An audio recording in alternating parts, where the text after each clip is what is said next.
Vous écoutez Chronique criminelle par Jacques Pradel. Dans cet épisode, l'affaire Christophe Le Scrill. C'était un jeune jockey prometteur à qui tout souriait. Sur les champs de course, des victoires éclatantes, et à la maison, une femme magnifique et une fillette adorable. Et pourtant, Christophe Le Scrill est retrouvé étranglé un soir de janvier 1994 au fond d'un bois près de Chantilly. À l'époque, l'affaire fait la une de tous les journaux. Qui a tué la jeune star du tiercé ? Des rivaux, jaloux de ses succès ? Ou peut-être des truands sur fond de paris truqués ? C'est en tout cas ce que pensent les enquêteurs. Mais cherche-t-il dans la bonne direction ? Pas si sûr.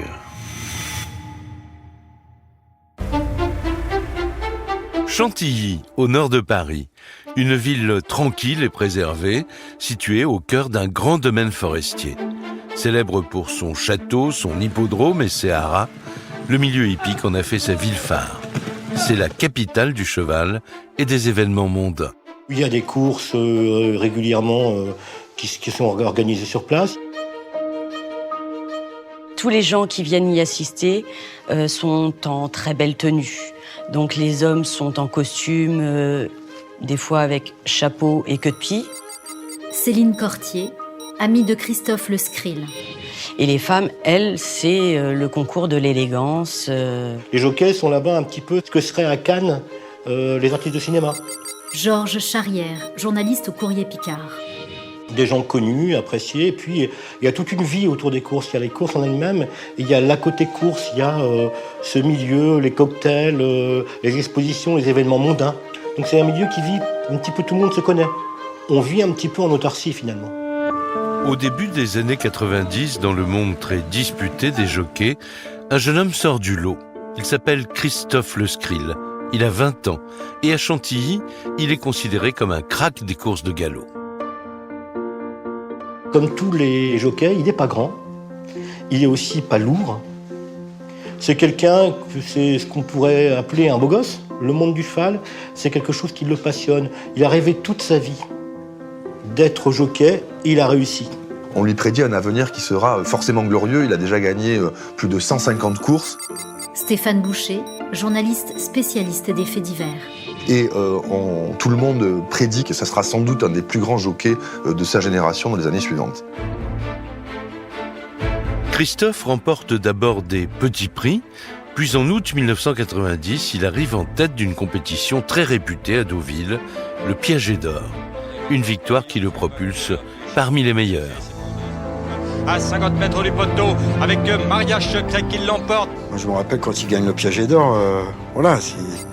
Martial Marcon, jockey et ami de Christophe Le Scrill. C'était l'éclosion d'un nouvel espoir. Christophe est un jockey brillant. Il se consacre corps et âme à sa passion du cheval. Chaque jour, dès l'aube, il est sur les champs de course à cravacher les pur sang. Et l'après-midi, il enchaîne les compétitions, sans répit. Mais c'est au détriment de sa vie privée. On ne lui connaît pas de conquête féminine. Jusqu'au jour où il croise le chemin de Nathalie Bertiglia. Elle a 24 ans, elle aussi est jockey, elle entraîne les chevaux. C'est une des rares femmes qui exerce dans ce cercle très fermé. Et elle fait fantasmer tous les cavaliers. Alors Nathalie, comme tous les jockeys, est petite. Olivia Kligman, avocate de la défense. Elle est plutôt avenante, mignonne. Je crois qu'elle plaît beaucoup d'ailleurs, dans le milieu des courses.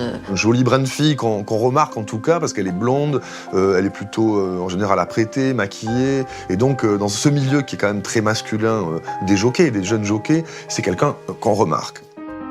Christophe tombe aussitôt sous le charme. Ils sont jeunes et ils ont la même passion pour le cheval.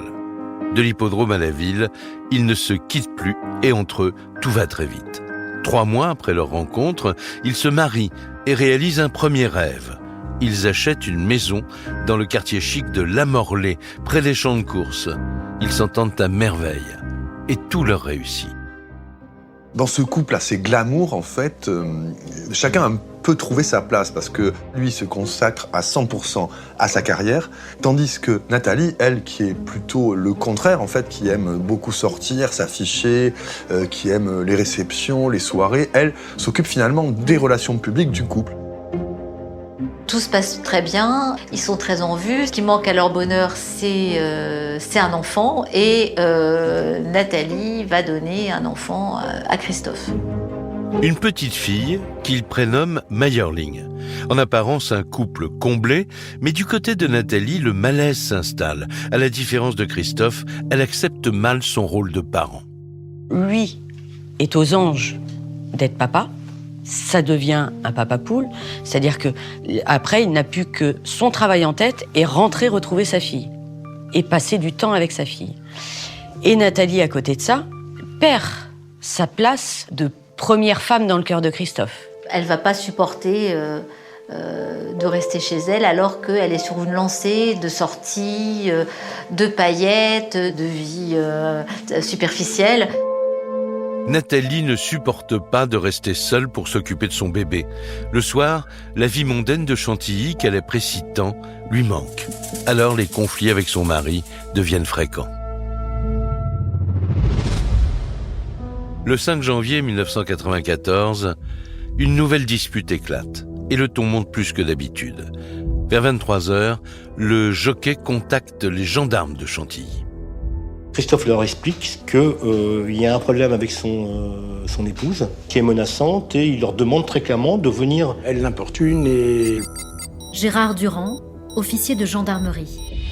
bon nombre de patrouilles sont engagées parce que cette même soirée, les patrouilles se trouvaient sur une vol à marmée suivie de séquestration.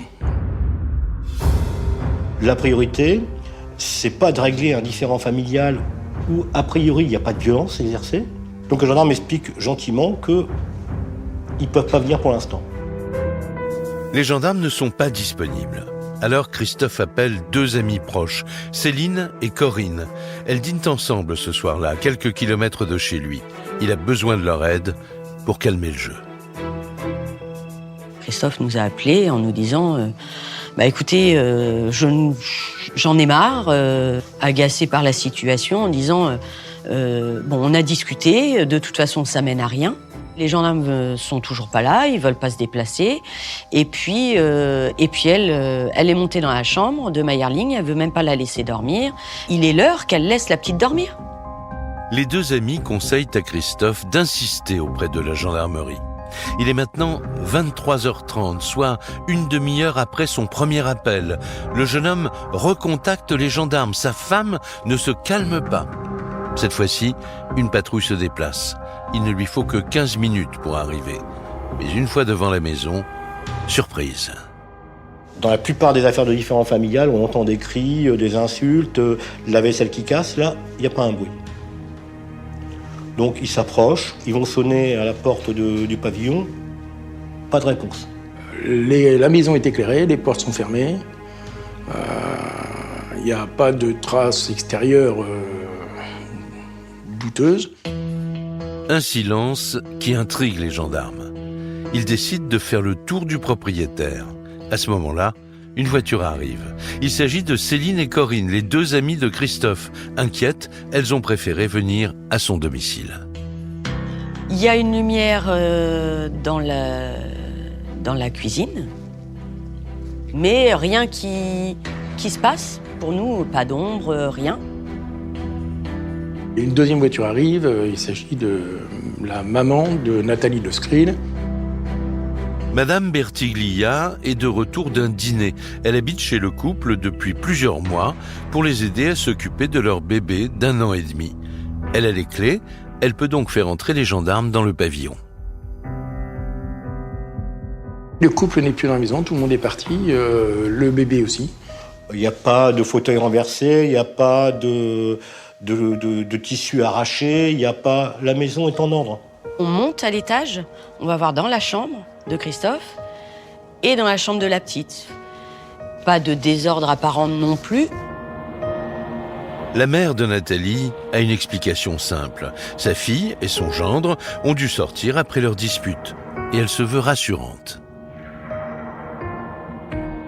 La maman de Nathalie Lesgrill va leur expliquer que, écoutez, ça leur arrive parfois d'avoir des mots un peu durs, et puis quand c'est comme ça, ils vont faire un tour, et puis après, ils se réconcilient.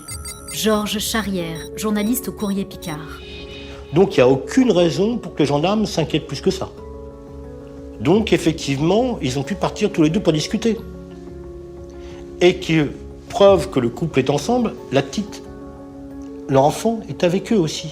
Et là, elle nous rassure en nous disant Céline Cortier, amie de Christophe Lesgrill. rentrez, de toute façon, s'il se passe quoi que ce soit, je vous tiens au courant. Pour les gendarmes, tout est calme. Il n'y a pas de traces de violence dans la maison, alors leur mission s'arrête là. Tout le monde quitte les lieux. 2 heures passent. Il est maintenant 3 heures du matin. La mère de Nathalie appelle la brigade. Tout est rentré dans l'ordre. Sa fille vient d'arriver avec son enfant. On peut supposer que Christophe Lesgrill, le brillant jockey, Stéphane Boucher, journaliste spécialiste des faits divers. Sera de retour à son domicile dans la nuit ou comme ça. Donc on en est là à ce moment précis de la nuit. Mais le lendemain matin, 6 janvier, Nathalie Lesgrill se présente dès la première heure à la gendarmerie. C'est une femme qui est inquiète, qui donne l'impression de ne pas avoir beaucoup dormi, qui a l'air angoissée et qui vient leur dire « Écoutez, mon mari a disparu ». Elle déclare qu'ils se sont disputés, il y a eu des disputes, il y a eu Gérard Durand, officier de gendarmerie. des coups, elle a eu peur et elle s'est sauvée avec sa fille. En prenant la voiture, elle l'a vue courir derrière la voiture, dans son rétroviseur, et puis plus rien. Nathalie raconte qu'elle a dû s'enfuir avec sa fille car son mari aurait été menaçant. Elle a même pensé qu'elle allait mourir, car Christophe aurait tenté de l'étrangler. Mais à son retour à 3 heures du matin, Christophe n'est pas à la maison et il n'est toujours pas rentré. Nathalie est très inquiète. Les gendarmes disent dans ce cas, écoutez madame, on va attendre un petit peu. Il est 9h, ça fait que 6 heures que ça vient de se passer. Peut-être que votre mari a simplement voulu prendre un petit peu l'air et puis qu'il va revenir, donc on va attendre un petit peu. Et les gendarmes Olivia Kligman, avocate de la défense. estiment, quant à eux, qu'il n'y a pas forcément de disparition inquiétante puisqu'il n'y a pas d'indices qui permettent de s'inquiéter. Les gendarmes, leur réponse, c'est de dire, écoutez, il est adulte, il fait ce qu'il veut. Ni désordre, ni trace de lutte dans la maison. Donc, aucun élément ne permet aux gendarmes d'ouvrir une enquête. Mais Nathalie insiste. Elle est persuadée qu'il est arrivé quelque chose à son mari. Selon elle, Christophe a sans doute regretté son geste de violence et pris la fuite. Mais pour aller où ? Elle veut à tout prix le retrouver. 3 jours plus tard, Nathalie est toujours sans nouvelles de Christophe. Et les gendarmes n'ont pas l'air inquiets. Alors la jeune femme décide de passer à la vitesse supérieure. Elle alerte la presse. Elle pense que les journalistes vont être intrigués par la disparition de son mari et qu'ils vont l'aider. On est dans le monde des courses, les jockeys sont connus, donc le nom de Lesgrill qui commençait à grimper dans le monde des jockeys attire aussi les médias pour en parler dans les journaux spécialisés et dans la presse people, quoi. Elle reçoit les journalistes, elle leur raconte son histoire, elle est éplorée. Elle veut vraiment qu'on retrouve son mari, elle est vraiment inquiète et elle semble persuadée que quelque chose est arrivé. Là, il y a tous les bons ingrédients. Pour la presse, c'est du pain béni. La star du hippisme, sa femme éplorée, l'enfant au milieu, ce monde un peu opaque des courses. Et là, tout le monde imagine un roman policier déjà. Donc, tous les journaux se focalisent sur cette affaire. La disparition du jockey star fait les gros titres des journaux. L'affaire Christophe Lesgrill passionne les médias. Même la télévision s'empare de l'histoire. Mystérieuse disparition à La Morlaix dans l'Oise où depuis le 5 janvier dernier, le jockey Christophe Lesgrill n'a pas donné signe de vie. La disparition du jockey Christophe Lesgrill reste toujours inexpliquée. Ses amis trouvent que cette disparition est plus qu'inquiétante et côté enquête, pour le moment, la plus grande discrétion et de rigueur. Mais le battage médiatique n'apporte aucun élément nouveau. En revanche, la mobilisation de la presse met les gendarmes sous pression. Pour comprendre ce qui a pu le pousser à disparaître, ils se penchent sur la personnalité de ce jockey. Dans un premier temps, ils partent sur la piste suggérée par Nathalie, un départ volontaire. Problèmes conjugaux, pression des courses, Christophe aurait pu craquer. Il faut dire que depuis l'âge de 14 ans, quand il intègre l'école des jockeys, c'est le parcours du combattant tous les jours. Encore adolescent, Christophe quitte ses parents pour un pensionnat à Maisons-Laffitte, une formation très dure entre l'entretien des chevaux et le nettoyage des écuries. Christophe, je le rencontre quand je rentre à l'école. Martial Marcon, jockey et ami de Christophe Le Skrill. On part tous en bus à l'école technique pour retrouver notre maître d'apprentissage. C'est l'armée. C'est l'armée. L'hiver, moins 15, moins 20, on monte sans gants. Pas le droit de blouson. Il fallait pas se faire choper avec un casque en train de balayer la cour parce que vous vous retrouvez avec un seau d'eau sur la tête, même en pleine période de gel. Nettoyage des box, c'est un boulot d'adulte. C'est une formation difficile et draconienne, parce que ça demande aussi à faire attention à son physique, parce qu'il y a un poids à respecter. C'est un métier qui est très très dur physiquement et moralement. À la pression de son travail s'ajoutent ses récents problèmes conjugaux. Interrogée, Nathalie leur révèle que depuis la naissance de Meyerling, leur couple s'est fragilisé. Sa nouvelle vie de mère au foyer ne lui convient pas et elle est malheureuse. Son mari aussi. Elle veut continuer à sortir, à faire la fête. Paul Lefebvre, chroniqueur judiciaire. Alors que lui préfère rester chez lui avec sa gosse et se reposer. Bon, c'est le mal insidieux qui va détruire ce qu'il voulait construire. Entre la carte postale ou le conte de fées du couple, il y avait quand même une réalité à la fois professionnelle et familiale qui pourrait expliquer une disparition volontaire de Christophe Le Skrill. En rencontrant les amis du couple, les gendarmes comprennent qu'en fait, Christophe était déprimé. L'hypothèse d'une fugue dépressive devient plausible.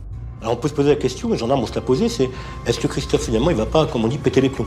Est-ce qu'il n'a pas fait un burn-out, qu'il n'a pas vrillé à un moment donné et qu'il ait décidé au moins de mettre de la distance pendant quelques jours entre cet univers un peu oppressant de son métier et de son épouse pour aller prendre l'air et prendre quelques jours de vacances et peut-être revenir avec de meilleures dispositions.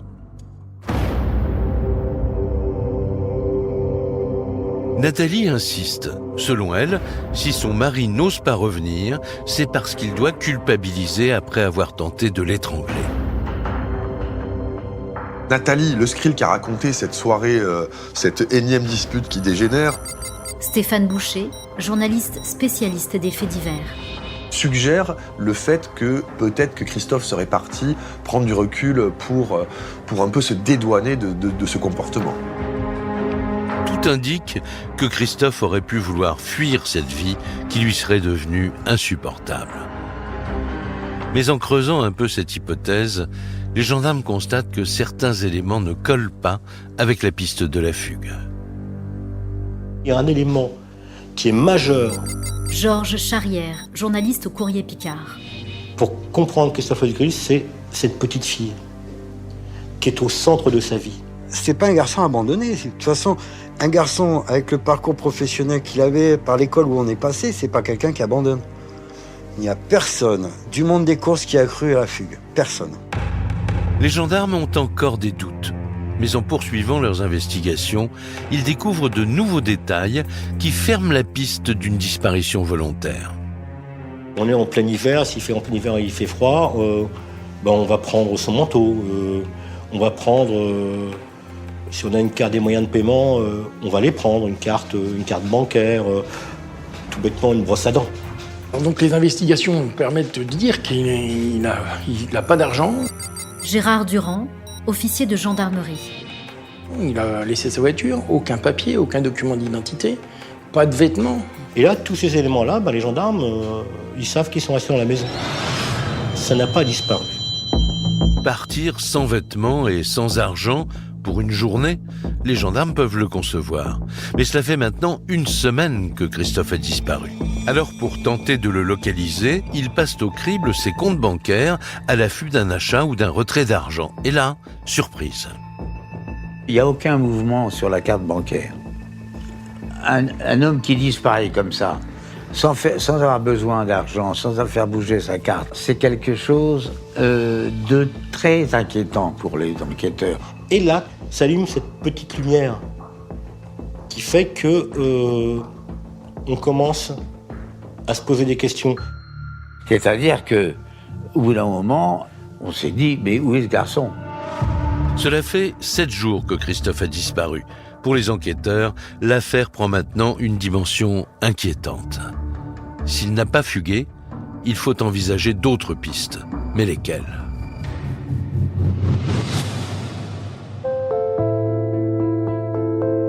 Il se penche sur son milieu professionnel.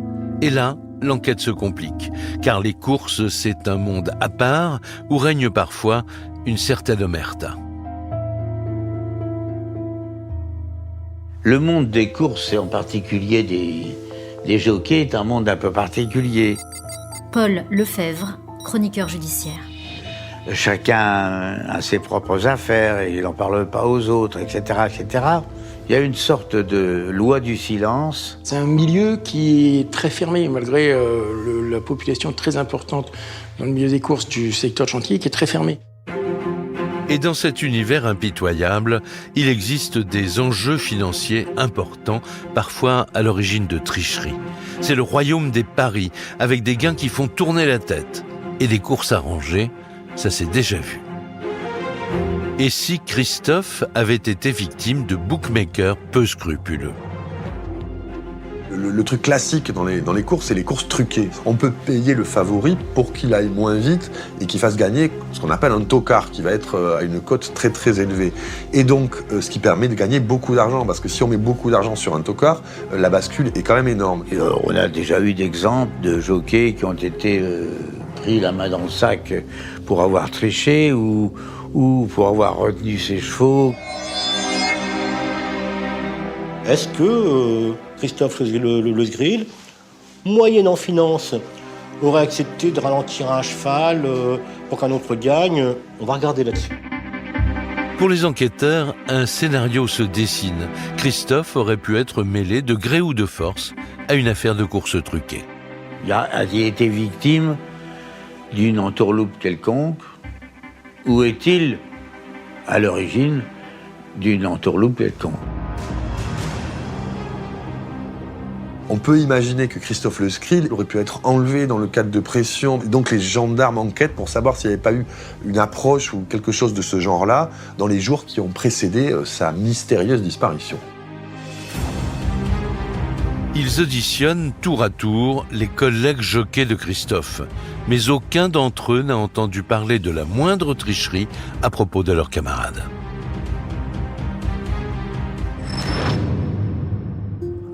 Tous les gens du milieu des courses qui sont interrogés sur Christophe Le Sgril sont tout à fait unanimes. C'est-à-dire qu'ils décrivent un personnage qui est un peu au-dessus de tout soupçon, une sorte d'incorruptible dans ce milieu.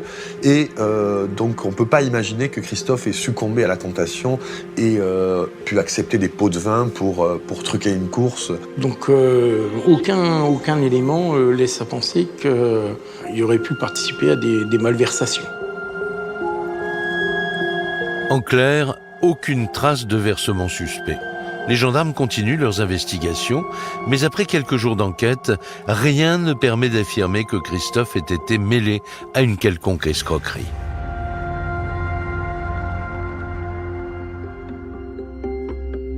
Deux semaines ont passé depuis la nuit du 5 janvier et l'affaire est toujours au point mort. Aucune nouvelle de Christophe Le Sgril. Pour Nathalie, pas question d'en rester là. Elle est prête à tout pour retrouver son mari. Et elle veut frapper un grand coup pour sensibiliser la France entière à son histoire. Alors, elle s'adresse à l'un des animateurs les plus célèbres de l'époque, un certain Jacques Pradel. L'émission est déjà la référence des programmes de faits divers. Bonsoir à tous et merci d'être là pour ce nouveau rendez-vous sur TF1, rendez-vous qui se déroule, comme on vient de vous le dire, en direct total. Elle va contacter l'équipe de Perdu de vue. Perdu de vue, c'est l'émission un petit peu emblématique de Jacques Pradel à l'époque sur TF1. Au niveau des audiences, c'est quand même quelque chose de faramineux à l'époque, donc c'est ce qui aura le plus d'impact. Et cette émission est très regardée.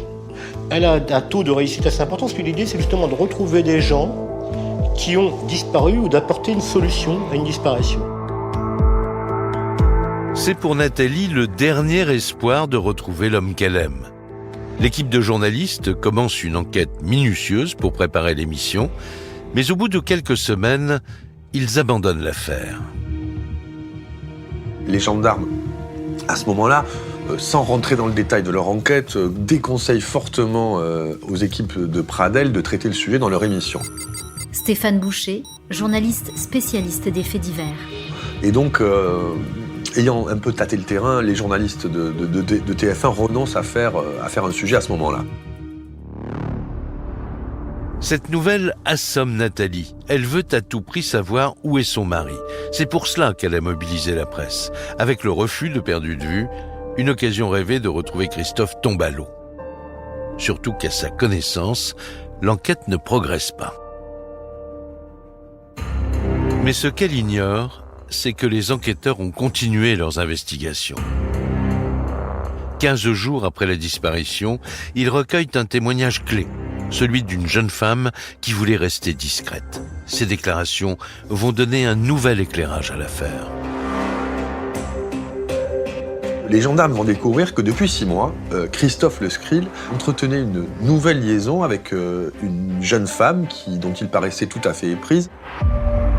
Cette jeune femme s'appelle Corinne. Elle vient livrer un témoignage capital.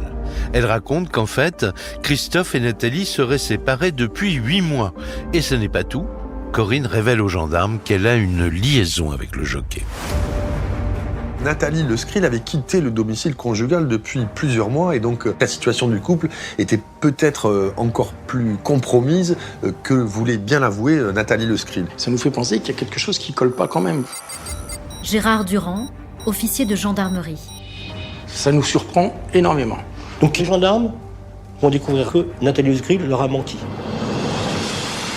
Nathalie leur cache-t-elle d'autres secrets ? Pour le savoir, ils enquêtent sur sa personnalité et ils découvrent une femme en proie à une grande instabilité.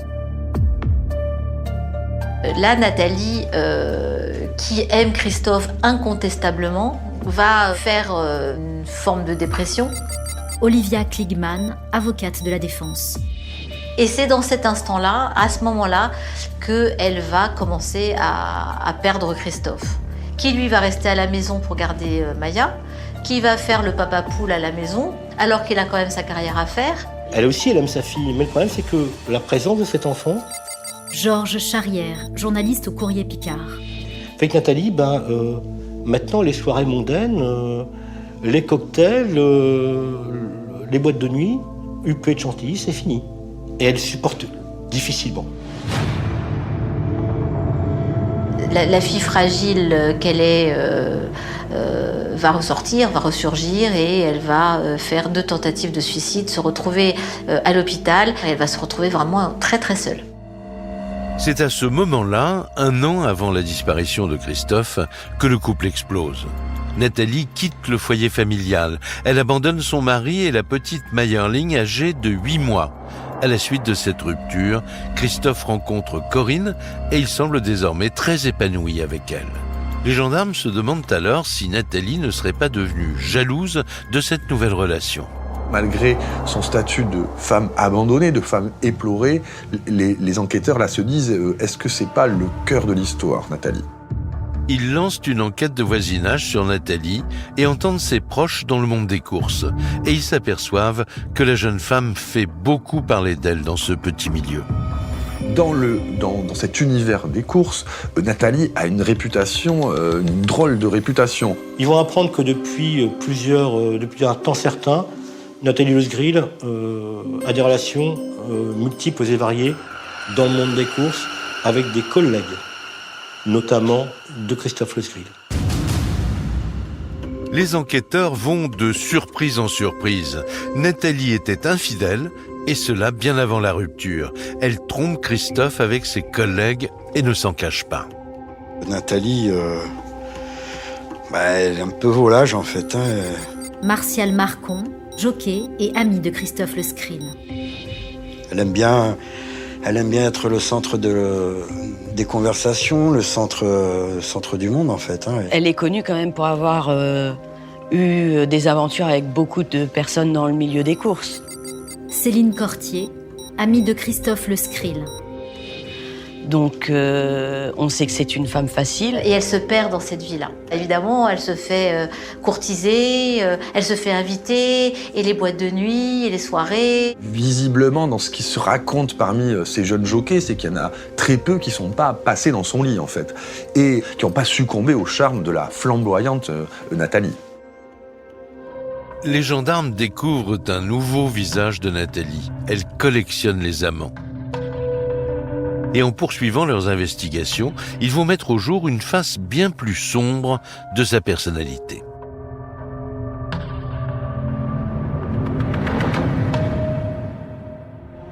Au gré des auditions, les témoignages des jockeys se font plus précis. Ils disent tout haut ce que le milieu des courses taisait pour éviter de nuire aux disparus. Dans les vestiaires, Christophe avait changé d'attitude. C'est un monde où il n'y a pas de pudeur entre sportifs. On se met tout nu, après on s'habille pour faire la course. Et là, il y a des collègues ou des entraîneurs qui vont dire d'abord Christophe a changé de comportement. Auparavant, il se déshabillait devant tout le monde, comme tous les jockeys. Puis là, il va se cacher un petit peu. On va au sauna ensemble, on est tous à poil, on va se faire maigrir ensemble. On se connaît. Alors on voit qu'il y a quelque chose qui ne va pas. Les autres jockeys s'étaient rendus compte qu'il portait des traces qui étaient suspectes.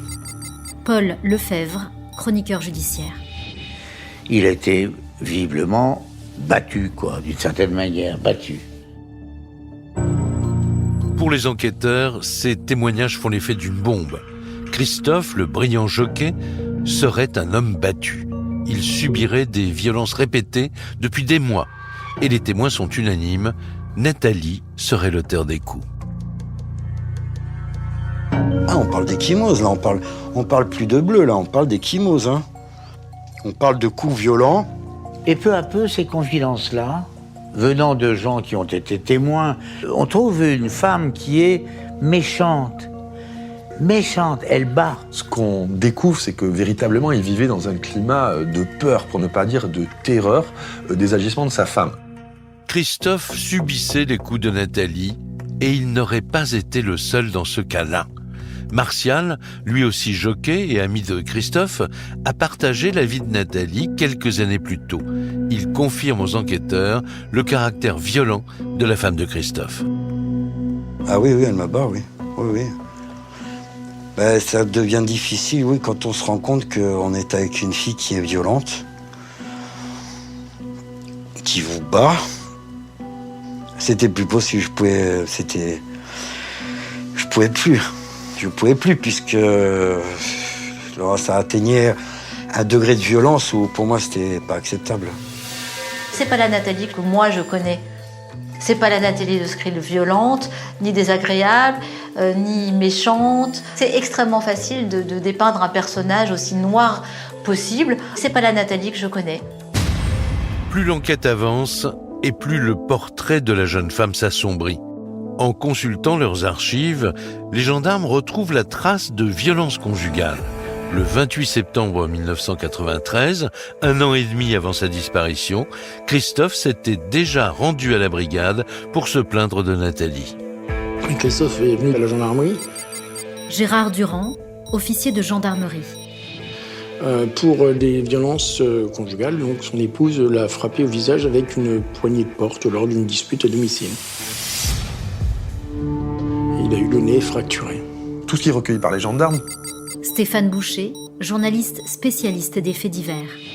tous les témoignages corroborent ça, c'est-à-dire que Nathalie était un personnage qui avait vraiment du mal à se contrôler et qui avait des accès de violence et qui pouvait, n'ayons pas peur des mots, être véritablement dangereuse. Ces témoignages bousculent les certitudes des gendarmes. Et si Nathalie n'était pas, comme elle le prétend, une victime que son mari a failli étrangler, mais bel et bien l'agresseur. Car 3 semaines auparavant, les enquêteurs avaient reçu une femme éplorée. Et aujourd'hui, ils font face à une épouse infidèle qui battrait son mari. Ce double visage place Nathalie dans le collimateur des gendarmes.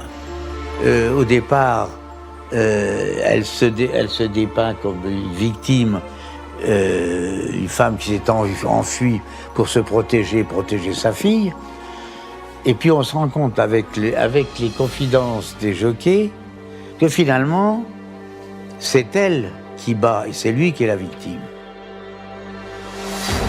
C'est elle peut-être qui va devenir l'objet du soupçon. Il n'y a pas de preuve, il n'y a aucune preuve. Mais tout converge vers elle. Des témoignages accablants et des constatations de violence conjugale. Pour les gendarmes, Nathalie devient la suspect numéro 1. Christophe a disparu depuis plus de 3 semaines. La justice envisage maintenant l'hypothèse d'un homicide et le dossier est confié à un juge d'instruction. Il ordonne que la jeune femme soit placée sur écoute téléphonique. Alors le temps joue contre nous parce qu'on n'a pas d'éléments et pour nous parce qu'on pense qu'elle va faire l'erreur. On pense à l'erreur, on pense qu'à un moment ou à un autre, elle va se piéger elle-même. Les gendarmes sont persuadés que Nathalie est impliquée dans la disparition de son mari. Mais ils n'ont aucune preuve contre elle. Alors ils attendent beaucoup des écoutes. Mais au bout d'une semaine, elle n'apporte rien de nouveau. Il n'y a rien qui permette de mettre Nathalie Lesgril en cause. Georges Charrière, journaliste au Courrier Picard. Par rapport à ce qui serait arrivé à son époux, on n'entend pas dire « Ah bah dis donc, j'ai buté ce sale con », on n'entend pas ça. Donc les gendarmes les écoutent, ça donne rien. On les laisse en place, au cas où, mais ça donne rien. Mais le 7 février 1994, soit 1 mois après la disparition de Christophe, un nouveau témoin inattendu pousse la porte de la gendarmerie. Il a des révélations à faire. Il s'appelle Didier et il a fait connaissance de Nathalie au centre équestre où elle travaille. Et ce qu'il raconte sidère les enquêteurs. Le matin du 6 janvier, jour où elle signale la disparition de son mari, Nathalie lui a demandé de la conduire en forêt. Elle veut aller faire un footing, dit-elle, mais sa voiture est en panne.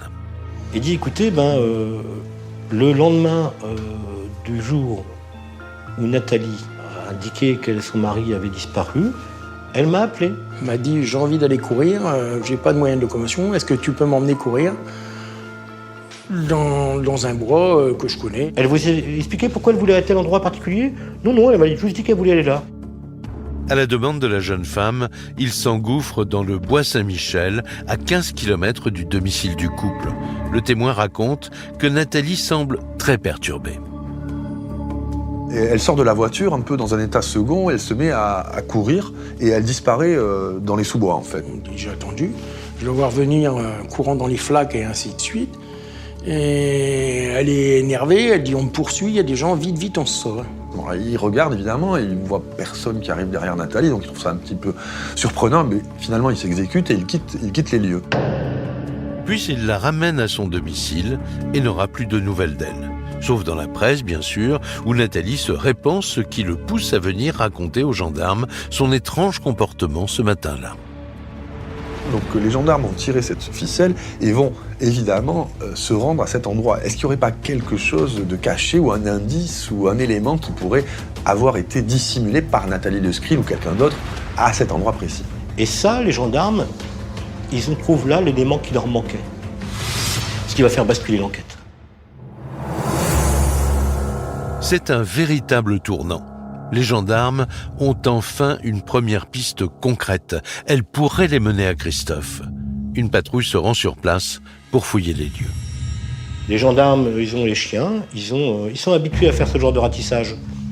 Et puis, on avance en ligne, dans les bois et dans les chemins. Et là, on cherche. C'est pas ce qu'on cherche, mais on cherche.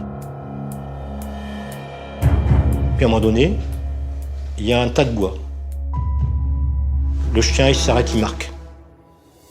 Un peu à l'écart du sentier, les gendarmes dégagent quelques branchages et des feuilles mortes. Et là, ils découvrent avec stupeur le corps d'un homme. Immédiatement, ils pensent à Christophe Le Scrill. C'est pas quelqu'un qui s'est perdu et qui est décédé sur le bord du chemin, il est sous des feuillages. Donc il a un jogging mauve d'une personne de taille petite, 1m60. Il n'y a pas de doute possible. En fait, les gendarmes reconnaissent très très vite et identifient sans l'ombre d'un doute le cadavre de Christophe Le Scrill. Christophe Le Scrill, retrouvé mort 1 mois jour pour jour après sa disparition et à seulement 15 km de son domicile. L'enquête bascule.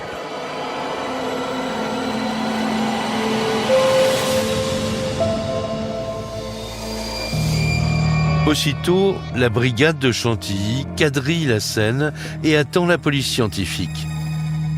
Un médecin légiste se rend aussi sur place pour identifier les causes de la mort. On a maintenant un corps qui va parler. On aperçoit un lien à la gorge. Gérard Durand, officier de gendarmerie. Un lien de couleur verte qui enserre la gorge, le cou. Un lien serré, très serré, parce que ça fait un sillon. Ce sillon dénote qu'il a été étranglé, quoi. Et à partir du moment où il y a étranglement, il y a meurtre. Première constatation, Christophe a donc été assassiné. Élément supplémentaire, le corps se trouve précisément là où Nathalie est venue faire son jogging. Elle va devoir s'expliquer. Elle est interpellée le 8 février 1994.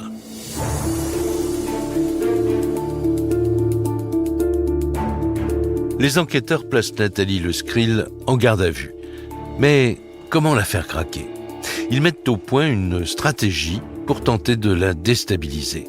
Volontairement, ils lui cachent l'information de la journée, la découverte du corps de son mari, en espérant qu'elle se trahisse elle-même.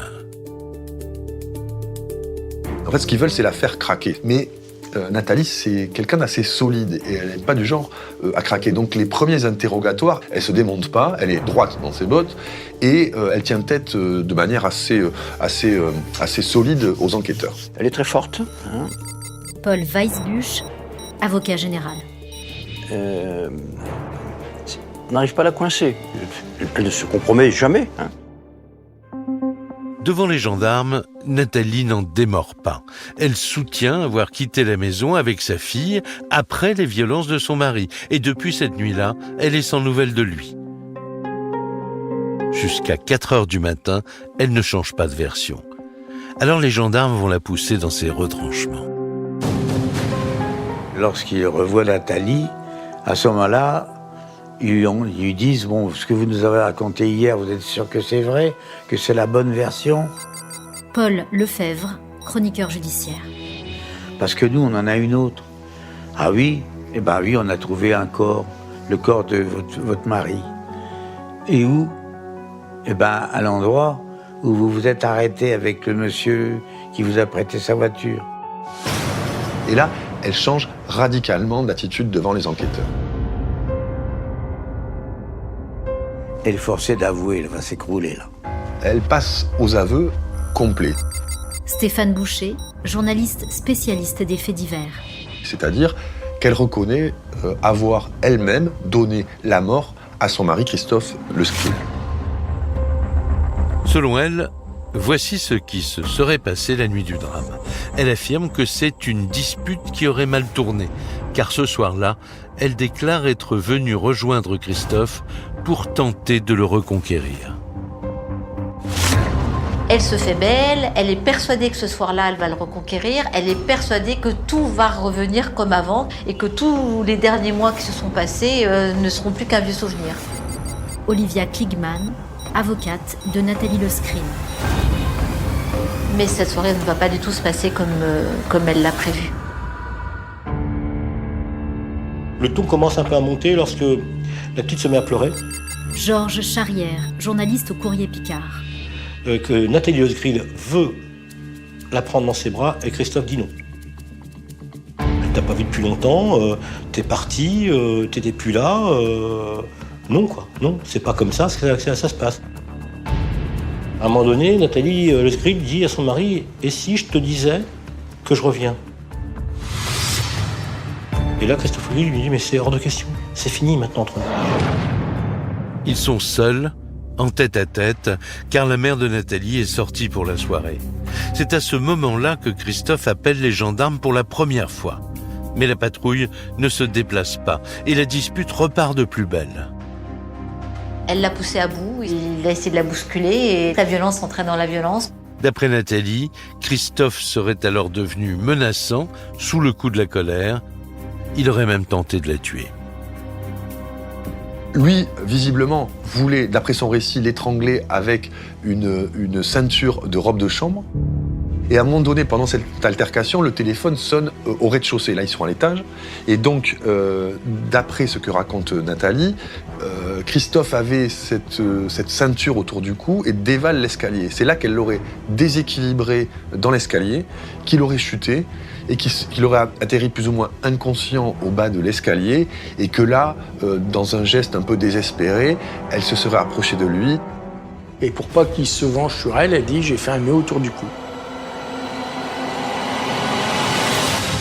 Un double nœud qu'elle serre de toutes ses forces. Christophe gît sur le sol, au pied des escaliers. Elle déclare apercevoir un filet de sang.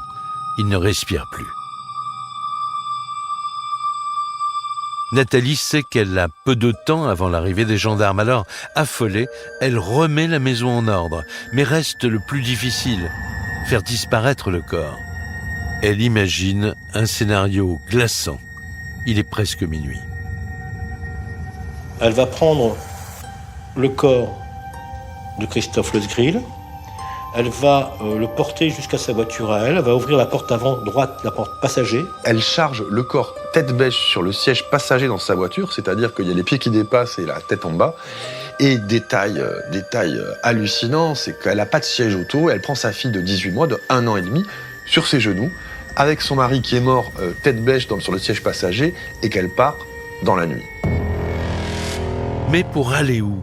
Nathalie roule un peu au hasard quand elle décide de se diriger vers un petit bois qu'elle connaît à 15 km de là, un endroit isolé, à l'écart de toute habitation. Elle laisse sa petite fille dans la voiture, elle sort le corps de Christophe pour le traîner sur plusieurs mètres. Elle camoufle le corps comme elle peut, sous des branchages, et le corps va rester là pendant plus d'1 mois. Christophe est laissé pour mort en pleine forêt. Nathalie, elle, retourne à sa voiture rejoindre Mayerling, puis elle rentre à la maison. Il est 3h du matin. Le lendemain, elle signale la disparition de son mari à la gendarmerie et raconte le scénario qu'elle a imaginé. Mais les enquêteurs s'interrogent. Pourquoi est-elle retournée le lendemain à l'endroit où elle avait caché le corps, et qui plus est, accompagnée d'un ami? Qu'est-ce qui s'est passé dans la tête de Nathalie? Et ça, c'est impossible de le dire. En fait, on ne le sait pas et elle ne le sait pas. On peut imaginer quand même que Nathalie Lescrine était dans un état particulier. Après, ce sont que des conjectures, mais la première raison, c'est est-ce qu'il est bien mort? Mais surtout, est-ce que j'aurais pas laissé des traces de mon passage là? Nathalie ne fournit aucune explication aux enquêteurs. Mais une chose est sûre, son retour dans le petit bois l'a trahi. On n'est pas passé loin du crime parfait. Céline Cortier, amie de Christophe Lescrine. Si la personne qui a commis le crime n'avait pas omis certains détails. Elle serait allée toute seule sur les lieux où le corps de Christophe Lescrine était, personne ne l'aurait sans doute jamais su. Mais là, on va demander à un ami d'aller faire un jogging à plusieurs kilomètres de son domicile et en plus, elle va rentrer paniquée. Donc elle a commis 2 erreurs qui l'ont incriminée de façon définitive. Le 9 février 1994, Nathalie Lescril est mise en examen pour homicide volontaire et écrouée à la prison de Beauvais.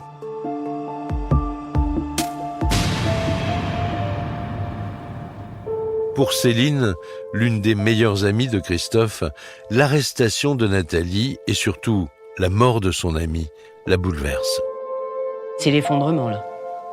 Parce qu'effectivement, là, on n'est plus dans les suppositions. On est dans le réel, dans le concret. Et c'est là qu'on réalise qu'on ne le verra plus. Donc, et que, à ce moment-là, Mayerling vient de perdre définitivement son papa. La pauvre, qu'est-ce qui va advenir d'elle ?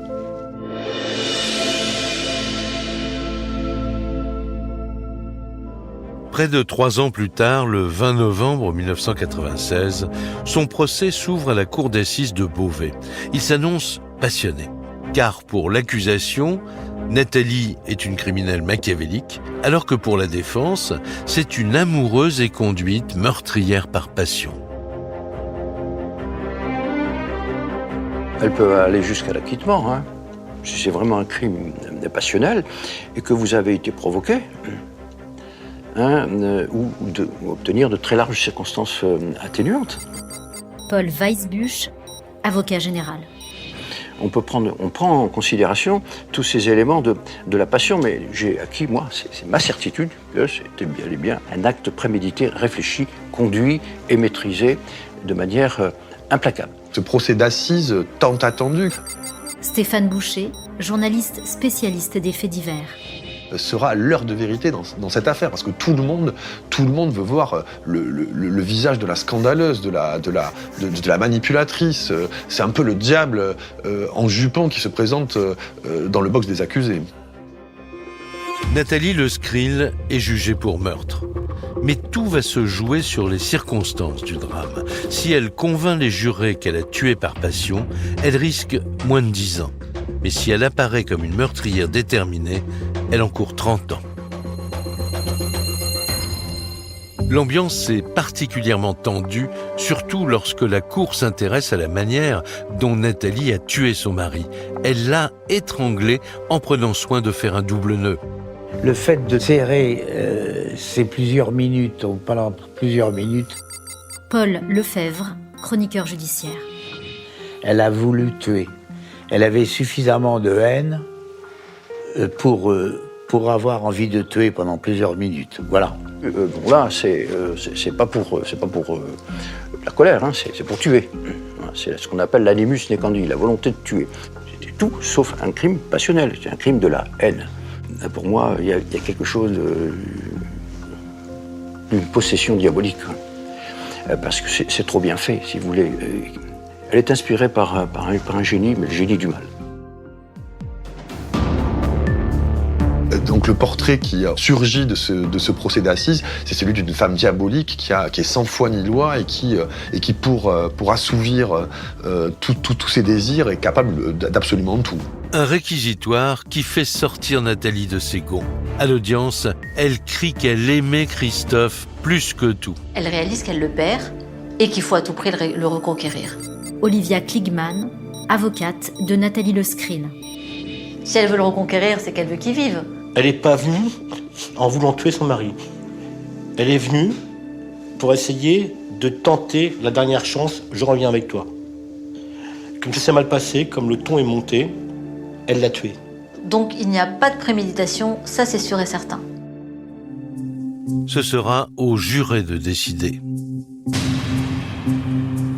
Le 22 novembre 1996, Nathalie est condamnée pour homicide volontaire sans préméditation. Malgré tout, la cour inflige à Nathalie une lourde peine, 20 ans de prison, une sentence qui assomme la jeune femme. À la fin du procès, Georges Charrière, journaliste au Courrier Picard. Elle a regardé son père et sa mère, qui étaient perclus de douleur, ce qu'on peut comprendre. Et là, elle a pleuré, et là, on sentait que c'était vraiment sincère. L'une des circonstances du meurtre a dû peser lourd dans la décision des jurés, celle de n'avoir épargné aucun détail du drame à sa fille de 18 mois. qui explique d'une certaine manière les 20 ans. C'est l'image de la petite gosse regardant le corps de son père, la tête en bas dans la voiture. Et ça, visage, une photo, quelque chose, un moment que l'enfant n'oubliera jamais dans toute sa vie. C'est qu'une image, mais c'est une image qui a hanté les débats, qui a pesé très très lourd au moment du verdict. Parce que comment peut-on imaginer qu'une femme, une mère de famille, puisse réserver un tel sort à son mari et partir l'abandonner dans un bois avec sa fille sur les genoux dans la voiture, c'est inimaginable comme scène. Mayerling, qui a 4 ans au moment du procès, est confiée à la garde de sa grand-mère paternelle. Quant à Nathalie Le Skrill, elle est écrouée à la prison de Beauvais. Grâce à une remise de peine exceptionnelle, elle ne fera que 7 ans d'emprisonnement. Aujourd'hui, Nathalie Le Skrill est libre, mais sa fille Mayerling a grandi sans parents. Cette affaire, c'est le drame de toute une famille. C'est une famille qui a été brisée et pulvérisée, je dirais, un peu à jamais par ce drame. Encore aujourd'hui, j'oublie pas. Non, ça reste une blessure,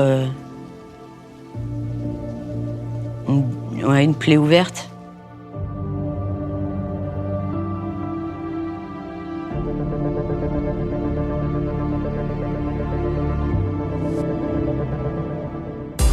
Vous venez d'écouter un podcast du groupe TF1.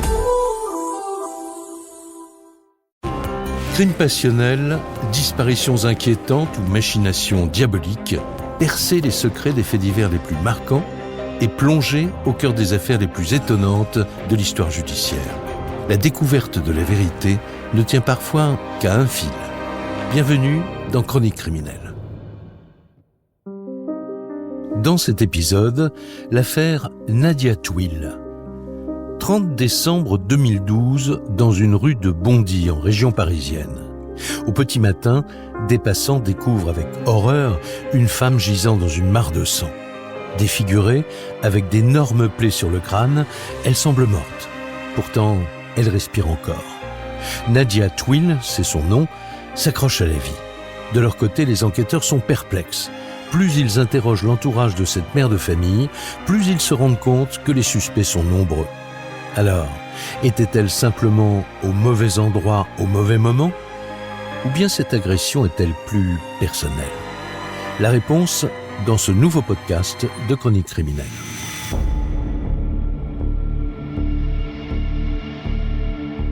« 30 décembre 2012, 5h moins le quart du matin. Une femme referme sans bruit la porte de sa maison.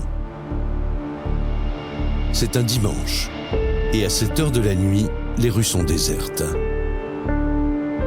Elle marche d'un pas décidé.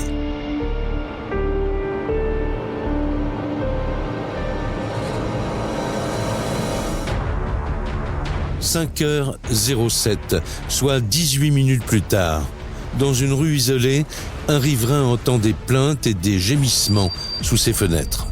Sur le trottoir, la femme est allongée, inconsciente, baignant dans une mare de sang. Elle a le crâne défoncé. À première vue, elle semble morte. Ce dimanche matin, veille du jour de l'an, est le point de départ d'un des faits divers les plus surprenants de l'histoire criminelle de ces 20 dernières années.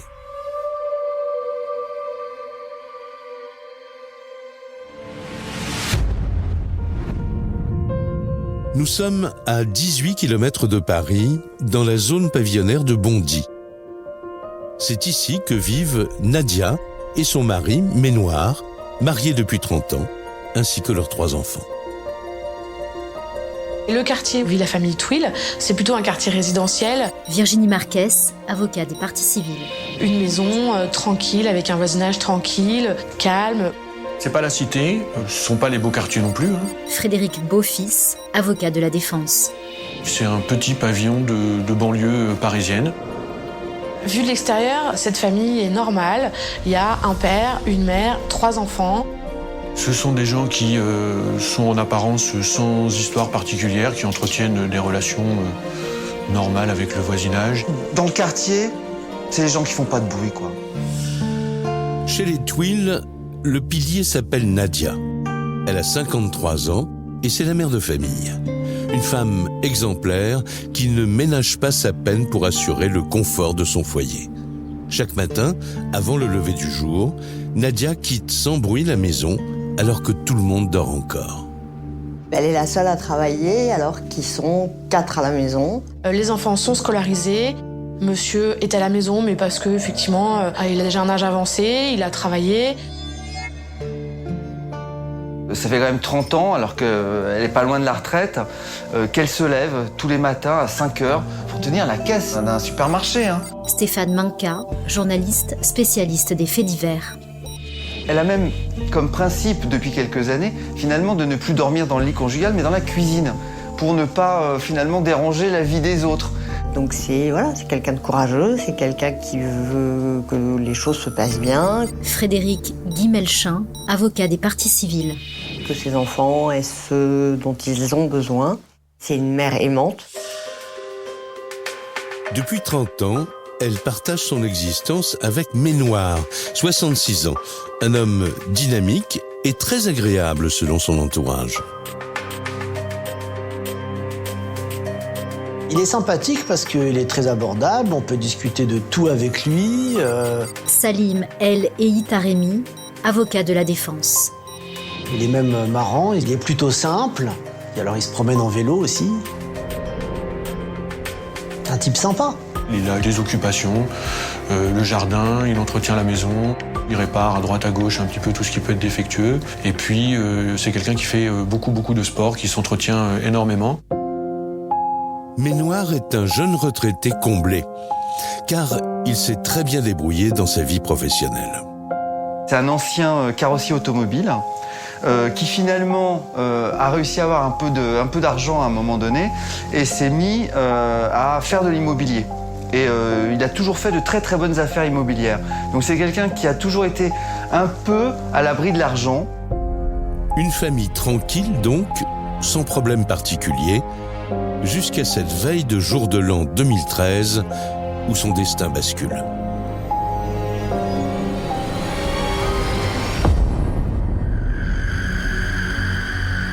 C'est un dimanche. Nadia est de service à la caisse de son supermarché. Elle tient à continuer à travailler. Pour elle, c'est très important. Mais cette fois, elle n'arrivera jamais à son poste. On est en plein pendant les vacances de Noël 2012 et donc le 30 décembre, elle part comme tous les jours. Aux alentours de 4h30, 4h40, elle ferme la porte de leur maison du pavillon de Bondy pour aller prendre le premier train de banlieue. Quelques minutes après le départ de Nadia, aux abords de la gare de Bondy, plusieurs habitants de la rue Rudyard Kipling se réveillent en sursaut. Il est 5h du matin, il va y avoir 3 témoins qui vont entendre un cri. Et comme des bruits de lutte. Il y a quelqu'un qui va découvrir un corps au sol.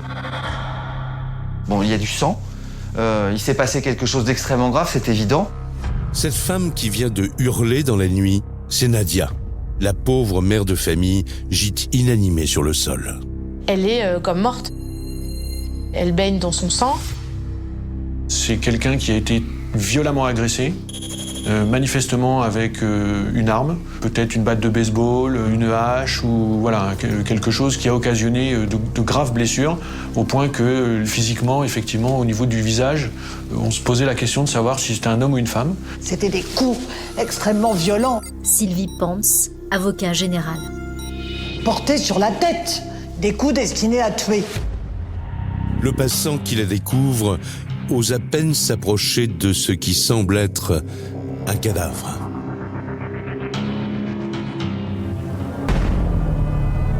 Immédiatement, les riverains appellent les pompiers et quelques minutes plus tard, ils sont sur place. Mais pour les témoins présents, il est sûrement déjà trop tard. Miraculeusement, il reste encore un souffle de vie. Ce qui paraît incroyable vu l'état de la personne au sol. Tout le monde pense qu'elle va pas s'en sortir. Ah ben le pronostic vital est engagé. Sur place, les enquêteurs procèdent aux premières constatations pour essayer de savoir exactement ce qui s'est passé. Les toutes premières investigations commencent. Le sac à main de la victime a disparu, son téléphone, son passe Navigo également ont disparu. Ce qui, immédiatement, évidemment, leur fait penser à un crime de rôdeur. Pour les policiers, cela ressemble à une agression crapuleuse, le genre de fait divers qui n'est pas rare dans le quartier. D'habitude, les vols avec violence se limitent à quelques coups de poing, mais cette fois, la victime se retrouve entre la vie et la mort. L'enquête, qui s'annonce banale, va basculer dans une affaire criminelle hors norme. Tout commence par l'identification de la victime, toujours dans le coma. Seulement voilà, elle n'a plus ni sac à main, ni portefeuille. Mais ce jour-là, les policiers ont de la chance. Grâce à la fouille, on va l'identifier par un bon d'achat sur lequel il y a son nom, Nadia Twill. Une habitante du quartier. Reste aux policiers à s'acquitter d'une mission difficile, prévenir la famille du drame qui vient de se jouer. On va se rendre au domicile de Nadia Twill. Frédéric Beaufils, avocat de la défense. On va envoyer un équipage de la BAC de nuit qui va sonner. Et là, il va y avoir un peu de temps parce qu'évidemment, c'est une famille endormie. Le premier à ouvrir la porte, c'est le mari de Nadia, Ménoir.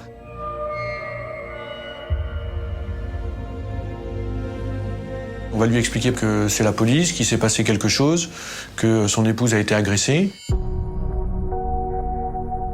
Ménoir semble tétanisé par la nouvelle. Sous le choc, il ne dit rien. Visiblement, il a du mal à encaisser le coup. La réaction de Ménoir Twill lorsqu'il apprend l'agression de son épouse, j'ai envie de dire qu'il a une attitude, alors déjà de quelqu'un qui vient de se réveiller, qui est pris au saut du lit, et puis qui apprend que son épouse est entre la vie et la mort. Réveillés en sursaut, Ménoir et son fils n'en croient pas leurs oreilles. Nadia est à l'article de la mort. Immédiatement, les policiers commencent leur enquête. Ils vont également tomber donc sur le fils aîné de Ménoir Twill, qui va venir également indiquer que tout le monde dormait et qu'ils ont été réveillés par, je crois, les aboiements du chien, lui-même réveillé par les coups de sonnette des fonctionnaires de police. Pour les enquêteurs, l'hypothèse de l'agression pour vol se confirme, car ils apprennent que depuis plusieurs semaines, Nadia s'inquiétait pour sa sécurité. Elle avait croisé une bande de délinquants. Le père comme le fils vont aussi raconter aux enquêteurs, mais vous savez, elle s'était plainte plusieurs fois d'avoir été embêtée sur son chemin le matin par une nouvelle bande. Stéphane Manka, journaliste spécialiste des faits divers. Précisément à l'endroit où la violente agression a eu lieu. Ce témoignage sur cette éventuelle présence de bande un peu violente, corroborée avec l'absence de carte bleue, ça fait tilt immédiatement.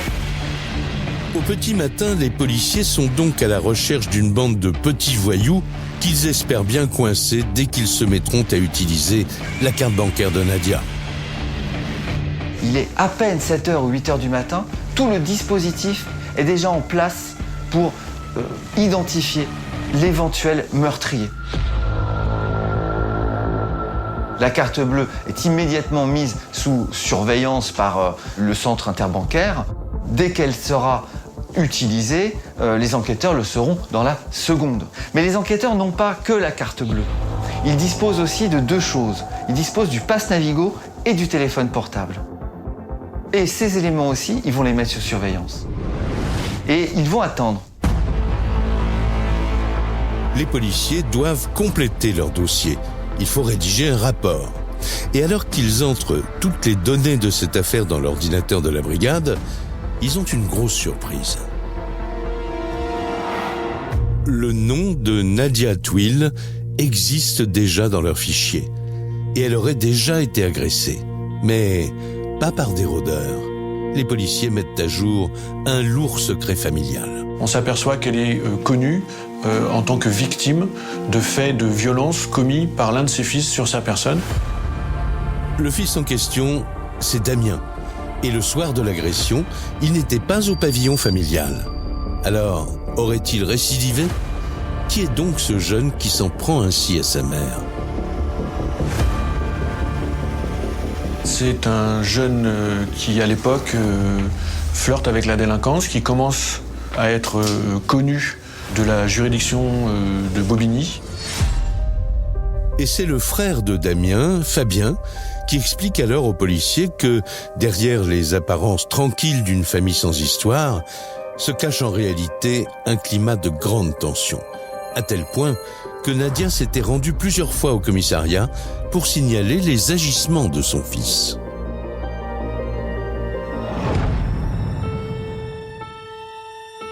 Il va dire, écoutez, il faut que vous sachiez une chose dans la famille, c'est que ma mère est très fâchée avec mon frère. Ils ont eu un problème, mon frère a été violent à une époque, si bien qu'il a dû être placé pour des actes de violence sur sa mère. Damien Twill est donc un jeune homme en proie à des crises de colère qui n'épargne pas sa mère Nadia. Un élément important pour les policiers. La première piste que vont explorer les policiers, c'est celle-là. Frédéric Guimelchin, avocat des parties civiles. C'est de se demander si par extraordinaire, ce ne serait pas son fils qui serait l'auteur de cette grande violence à l'encontre de sa mère. Ça va être la première piste de l'enquête, savoir où se trouve le fils à ce moment-là. Ménoir, le père de famille, explique aux policiers que Damien a été placé dans un centre fermé pour adolescents difficiles et que, en théorie, il y est toujours.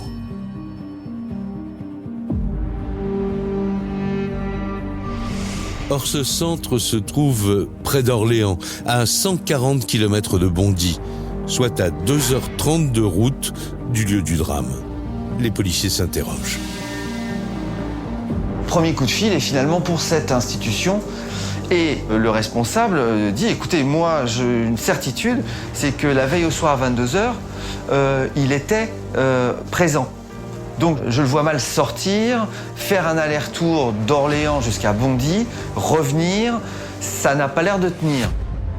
Ça n'a pas l'air de tenir, effectivement, mais ça n'est pas irréalisable. Comment s'assurer que Damien était bien à Orléans et pas à Bondy cette nuit-là ? Les investigations continuent et les policiers font mouche. Les policiers vont se rendre compte qu'il y a une caméra. Sylvie Pence, avocat général. De vidéosurveillance d'une maison de retraite qui a été à même de filmer une personne. L'agresseur a peut-être été filmé et il y aurait moyen de vérifier s'il s'agit de Damien. Immédiatement, les enquêteurs se précipitent à la maison de retraite. Ils saisissent les bandes vidéo. Et voici les images qu'ils en extraient. Elles sont impressionnantes. On y voit en effet une première personne seule. On va l'identifier comme étant Nadia, qui sur le trottoir de gauche chemine à 4h47, 5h12 vers le RER qu'elle va prendre pour aller prendre son travail. Et 4, 5, 6 minutes plus tard, mais pas plus, on voit un vélo passer à toute allure dans le sens contraire. Qui peut bien être ce mystérieux cycliste ? Juste un témoin ou plutôt l'agresseur ? Les policiers examinent la photo de plus près.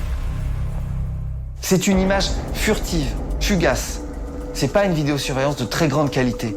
On va s'apercevoir, sur la base de ces photos, Frédéric Beaufils, avocat de la défense, que l'on ne voit pas grand-chose, pour ne pas dire rien, si ce n'est assurément un vélo, manifestement une ombre, et donc, par définition, quelqu'un qui fait du vélo. Une seule chose est certaine, le cycliste n'a ni la carrure, ni la morphologie de Damien, le fils de la famille. D'ailleurs, son alibi est confirmé par des témoins à Orléans. Ce point est rapidement vérifié et cette piste est totalement écartée. 48 heures après l'agression, l'enquête semble s'enliser. Car après la piste Damien, reste l'hypothèse de la bande de voleurs. Mais elle ne va rien donner. Ce qui, quand même, au bout de 48 heures, inquiète terriblement les enquêteurs, c'est que la carte bleue, le téléphone portable et le pass Navigo, au bout de 48 heures, n'ont toujours pas été utilisés. Stéphane Minca, journaliste spécialiste des faits divers. Donc, crime de rôdeur, je veux bien, mais ne pas utiliser la carte bleue commence finalement à raconter peut-être une toute autre histoire. Il faut aller chercher ailleurs. Les policiers sont dans une impasse. La scène de crime ne fournit aucun indice matériel, la vidéo est inexploitable, la carte bancaire volée n'est pas utilisée et la victime est toujours plongée dans un coma profond. D'autant que les constatations médicales sur la victime font état de coups extrêmement violents, d'un acharnement sans nom, avec plusieurs coups de hache, comme si on en voulait personnellement à Nadia. Pour les enquêteurs, quelque chose ne tourne pas rond. Et ce n'est pas tout. Un ultime rebondissement va confirmer leurs soupçons et les plonger dans un dossier criminel hors norme. Au commissariat, ils se penchent sur la personnalité de Ménoir, le mari de Nadia. Et ils mettent la main sur un passé judiciaire très fourni. Quand les enquêteurs tombent sur son casier, ils disent « Waouh !» Ce nom va ressortir des fichiers de police, cette fois-ci en qualité d'auteur, pour une histoire qui a eu lieu 20 ans auparavant. Le type a quand même été condamné à 20 ans de prison.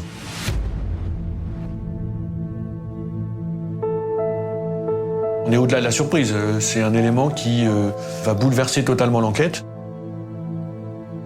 Et là, il faut replonger dans le passé de Ménoir et on n'est plus du tout sur la même histoire. Ménoir Twill, un repris de justice qui a déjà été condamné à 20 ans de prison. Les policiers recherchent le motif de cette condamnation et ils découvrent qu'il a été reconnu coupable d'assassinat, c'est-à-dire de meurtre avec préméditation. Une terrifiante histoire qui s'est déroulée 30 ans plus tôt, en 1981. Les enquêteurs vont découvrir que Ménoir Twill était inquiété parce que la personne avec qui il vivait a disparu du jour au lendemain. Tout s'est joué dans le centre de Paris. Ménoir file alors le parfait amour avec Jean-Claude Maire, un jeune styliste de 27 ans. Il va faire une rencontre aussi étonnante que déterminante, puisqu'il va tomber sur Jean-Claude. Il s'avère que ce monsieur Jean-Claude était, lui, clairement homosexuel. Frédéric Guimelchin, avocat des parties civiles. Et surtout qu'il était en phase de transformation de genre, puisqu'il s'apprêtait à devenir une femme.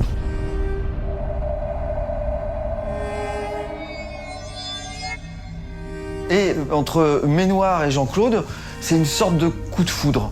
Tous les témoins de l'époque vont le dire, c'est une histoire d'amour.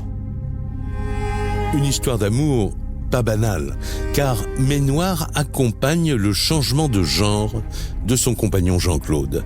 Tout se passe très bien, mais en 1981, ce couple qui vit depuis 13 ans un amour sans nuages connaît soudainement des difficultés. Entre les deux amants, l'ambiance s'est nettement dégradée. À un moment donné, Jean-Claude se lasse un peu de Ménoir, parce que Jean-Claude travaille, c'est lui qui nourrit le foyer. Là, il commence à y avoir des problèmes. Ménoir est de plus en plus dur. Et il pique le blé, il pique le fric de Jean-Claude. Jean-Claude n'a quasiment plus rien. Et tout l'argent va à Ménoir. Et ce n'est pas tout.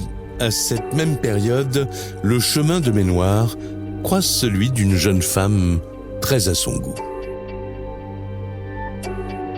Parallèlement au fait qu'effectivement il vit avec cette personne, il va faire la connaissance de Nadia. La jeune femme n'a que 18 ans et elle connaît peu de monde à Paris. Ménoir, de 15 ans son aîné, se montre alors sous son meilleur jour. Elle le rencontre au puce, il travaille, il connaît des gens très, très importants, qui connaît tout le monde au puce, qui restaure des objets. En tous les cas, il se montre beau. La jeune fille est sous le charme. Et si Ménoir lui explique qu'il vit avec quelqu'un, il ajoute que c'est une histoire terminée. Cette personne va partir vivre ailleurs. Nadia n'en saura pas plus. On est le 13 avril 1981. Pour la première fois, Ménoir et Nadia vont coucher ensemble. Et dès le lendemain, c'est la disparition de Jean-Claude. Jean-Claude va totalement disparaître. À Bondy, les policiers continuent de découvrir l'étonnant parcours de Ménoir. Jean-Claude disparu, Ménoir et Nadia filent le parfait amour, à tel point que le 22 juin 1981, un mois après leur rencontre, Ménoir épouse Nadia pour le meilleur et pour le pire. Alors que les tourtereaux sont en pleine lune de miel, un rebondissement tragique vient ternir leur belle histoire. Début septembre 1981, des employés municipaux qui travaillent dans le bois de Vincennes, aux portes de Paris, font une macabre découverte. Un cadavre, affreusement démembré et décapité, celui de Jean-Claude. La tête étant retrouvée dans un puits au fond de la Seine-et-Marne. Frédéric Beaufils, avocat de la défense. Par deux enfants qui jouaient au football et qui venaient d'en faire tomber le ballon pour aller récupérer et qui sont tombés sur cette tête-là, qui permettra d'identifier la personne qui a effectivement disparu et qui vivait avec Ménoir Twill. Une enquête démarre aussitôt sur ce meurtre et logiquement, les policiers s'intéressent à la dernière personne qui a vu la victime vivante, Ménoir Twill, son compagnon au moment de sa disparition. Et ils découvrent que le couple ne s'entendait plus du tout. Pour les policiers, Ménoir avait donc un mobile.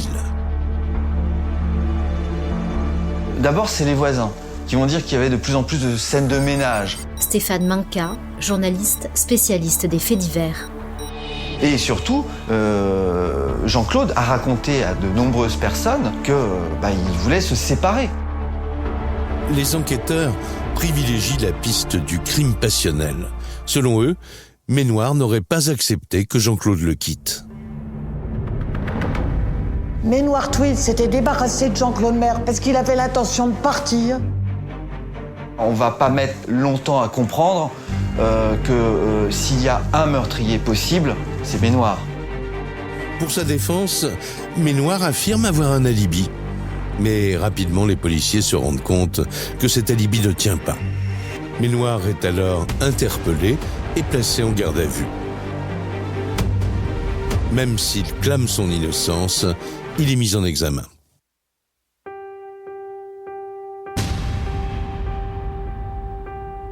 Tout l'accable en effet.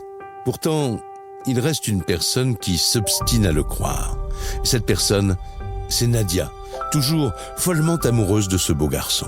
Elle va témoigner en sa faveur, mais elle va expliquer également que tous ceux qui mettent en cause Ménoir Twill dans cette affaire sont des fous.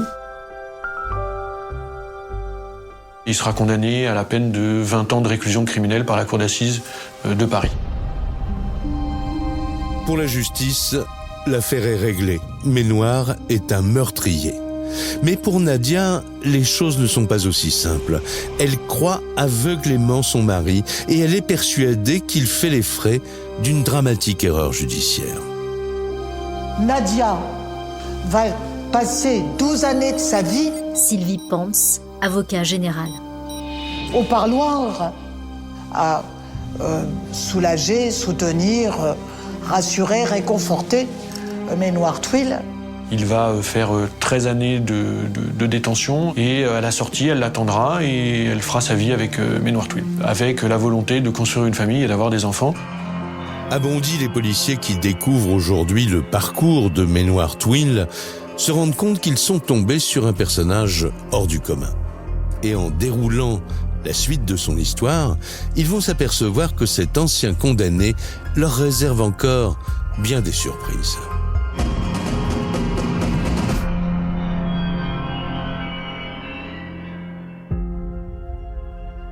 À sa sortie de prison, Maynard Twill donne l'impression d'avoir vraiment changé. Il fonde avec Nadia un foyer très harmonieux. Elle est plutôt réservée, elle a visiblement jamais eu d'amoureux. Frédéric Guimelchin, avocat des parties civiles. Et lui est très assidu et a très envie de construire quelque chose avec elle. En tous les cas, c'est comme ça qu'elle le ressent et c'est comme ça qu'au final, les choses se passent. Finalement, cette très très belle histoire d'amour, c'est la belle histoire qui continue quelque part. Et leur joie est immense lorsqu'en 1994 naît le petit Fabien, l'enfant du bonheur. Puis ils sont comblés avec l'arrivée de leur petite fille Fanny. Ils voulaient aussi un troisième enfant et en 1997, leur vœu est exaucé avec le petit dernier. Aux yeux de la justice, Maynard Twill a payé sa dette. Mais une nouvelle fois, sa vie va être totalement bouleversée.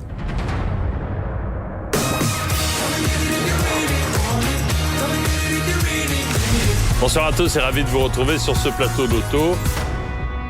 Ce soir de 2005, Maynard est devant sa télévision. C'est un joueur régulier du loto. Il regarde distraitement tomber les boules et il n'en croit pas ses yeux. Il a coché les numéros gagnants. On est chez des anciens gros gagnants du loto. Et surtout, ils vont gagner le gros lot, qui est un lot conséquent, environ 434 000 € à l'époque. 434 000 €. La famille Twill est aux anges. Les années noires semblent derrière eux et leur avenir s'annonce radieux.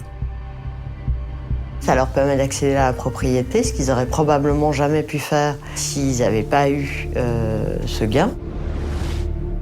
Un gros lot en poche, une jolie maison en banlieue et un foyer qui baigne dans la joie. Si Nadia profite pleinement de ce bonheur les premières années, les enquêteurs découvrent qu'au fil du temps, des tensions apparaissent.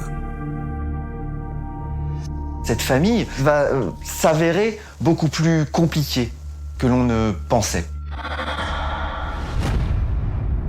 C'est vrai que Maynard, pour ceux qui le connaissent, a un côté un peu macho, chef de famille à l'ancienne, quoi.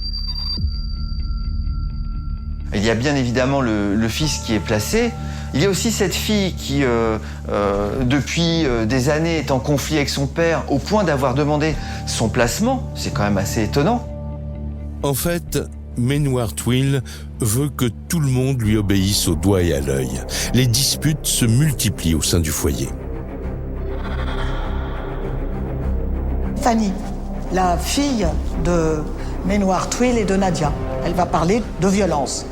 Elle va être assez prolixe sur le climat de terreur que faisait régner Maynard à la maison et sur l'emprise qu'il avait sur sa femme.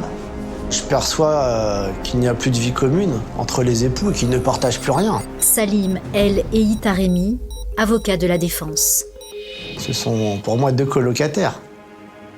Et un détail qui est assez significatif, il m'explique que ça fait au moins une quinzaine d'années ou plus qu'il ne mange plus la nourriture de sa femme. Il se prépare ses propres repas. Maynard Twill, c'est quelqu'un d'oisif, il est très soucieux de sa personne, il a des maîtresses. Et je pense que Nadia l'a senti. Nadia était prête à accepter beaucoup de choses de la part de son mari, mais pas qu'il la trompe. Pour elle, l'histoire d'amour est terminée. Elle va trouver le courage d'engager une procédure de divorce. Elle va aller jusqu'à l'ordonnance de non-conciliation. L'ordonnance de non-conciliation va attribuer la jouissance du domicile conjugal à Madame Twill. Et Monsieur Twill a, de mémoire, 3 mois pour quitter le domicile. Quelques jours après l'agression de Nadia, alors que l'enquête s'enlisait, les policiers ont désormais un suspect et un mobile. Ménoir Twill aurait pu vouloir tuer Nadia parce qu'elle exigeait le divorce, avec à la clé le partage de tout le patrimoine du couple, acquis grâce au loto. Les enquêteurs décident de le placer discrètement sous surveillance. Mais un événement inattendu les prend de court. Au final, Ménoir Twill n'a peut-être rien à voir dans toute cette histoire. Paris, hôpital de la Salpêtrière, 15 janvier 2013. Nadia est en coma profond. Stéphane Minka, journaliste spécialiste des faits divers. Le pronostic vital, 15 jours après, est toujours engagé. Donc, le seul espoir de faire rebondir l'enquête, c'est que par miracle, elle survive. Et à 7h15, le miracle se produit.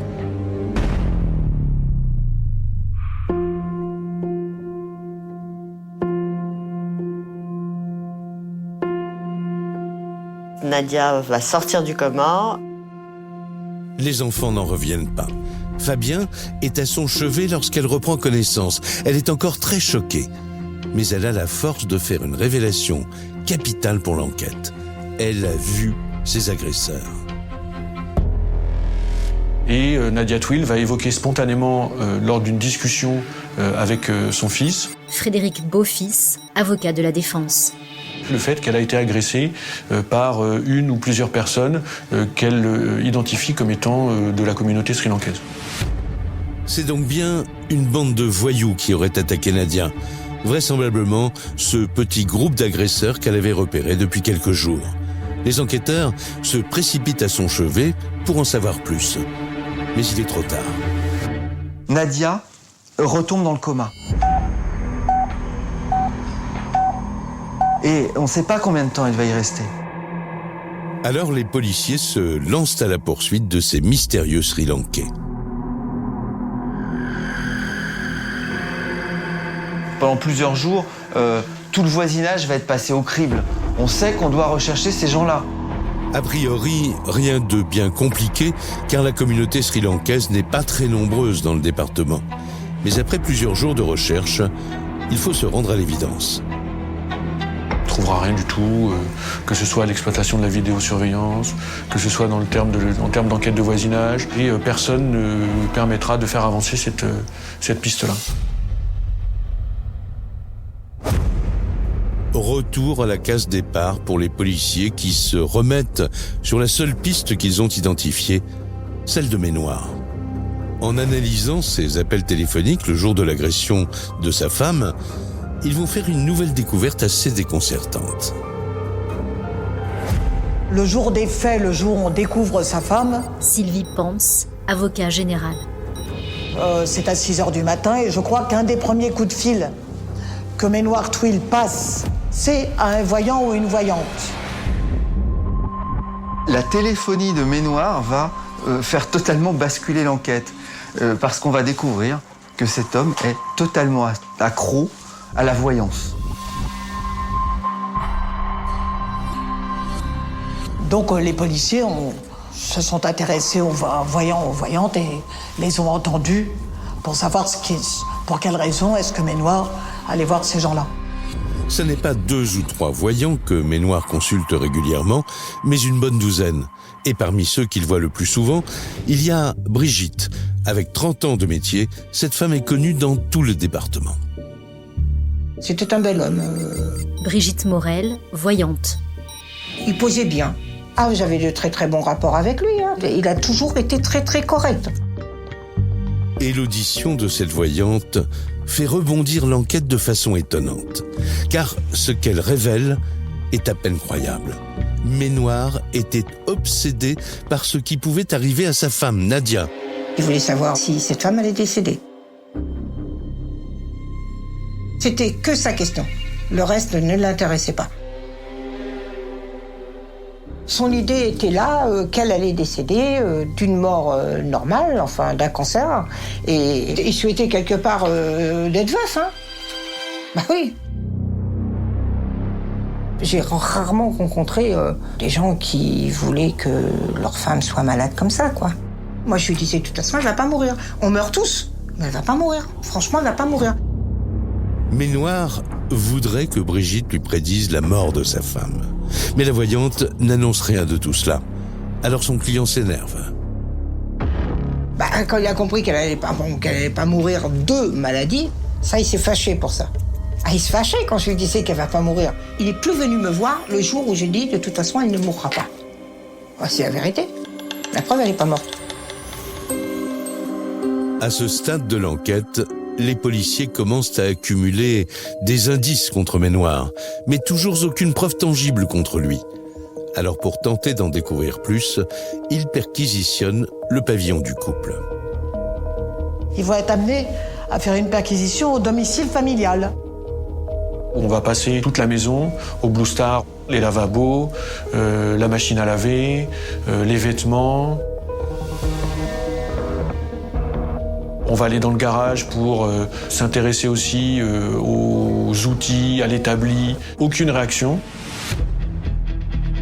Mais dans le garage, ils découvrent un élément intéressant. Ils vont trouver un vélo. On va vérifier si son vélo n'est pas celui de la vidéosurveillance. Ils vont faire des prélèvements, etc. Et ces expertises ne vont rien donner. On ne va pas retrouver de traces de sang. Bref, le vélo ne parle pas. L'enquête est à nouveau au point mort. Il ne reste donc aux policiers qu'une dernière carte, entendre Fanny, la seule des 3 enfants qu'ils n'ont pas encore auditionnée.